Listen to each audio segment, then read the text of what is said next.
বিভিন্ন কেন্দ্র থেকে নানা অজুহাতে আমাদের পোলিং এজেন্টদেরকে ঢুকতে দেওয়া হচ্ছে না বা বের করে দেওয়া হচ্ছে। বেশ কিছু জটিলতার মধ্যে আমাদের যেতে হচ্ছে।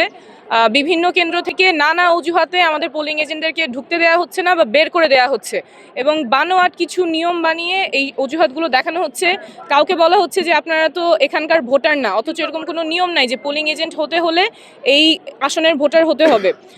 তারপরে পুরুষ কেন্দ্রের নারী এজেন্ট সেই নিয়ম বলে বের করে দেওয়া হচ্ছে বা বিভিন্নভাবে হেনস্থা করা হচ্ছে, বলছে যে ফোন নিয়ে ঢোকা যাবে না, অথচ ফোন নিয়ে ঢোকা যাবে, ব্যবহার করতে পারবে না। তো এই বিভিন্ন অজুহাতে আমাদের যারা পোলিং এজেন্ট আছেন তাদেরকে বের করে দেওয়া হচ্ছে বা ঢুকতে দেওয়া হচ্ছে না, কিন্তু ভেতরে মানুষ ভোট দিচ্ছে, নির্বাচন হচ্ছে। এটা তো গ্রহণযোগ্য না। এটা সুষ্ঠু প্রক্রিয়া কিভাবে হয় তাহলে? এবং যখন আমি জিজ্ঞেস করছি নিয়মটা কিসে, তখন আবার ওনারা বলতে পারছেন না। একটু আগে আরেকটা কেন্দ্রে গিয়ে আমার এটা নিজে সলভ করা লাগছে, কিন্তু আমি তো প্রার্থী হিসেবে গিয়ে প্রিজাইডিং অফিসারকে জিজ্ঞেস করতে পারবো না যে আপনি কোন নিয়মে কেন এই বানোয়াট অজুহাতে আমার পোলিং এজেন্টকে ঢুকতে দিচ্ছেন না বা বের করে দিয়েছেন।